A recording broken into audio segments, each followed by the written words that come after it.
Connie, one of these days you gotta give me the recipe. You bet, for sure.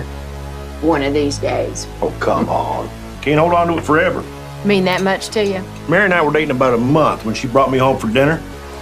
I took one bite of this brisket and I knew I loved your daughter. Gee, thanks. You go get a piece of paper and a pencil. I'll write it down for you. Okay? You're a horrible person. Mom, I was going through our expenditures and noticed our grocery bills are up 12% compared to last quarter.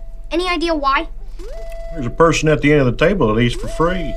There's a person at the other end of the table that eats for 3.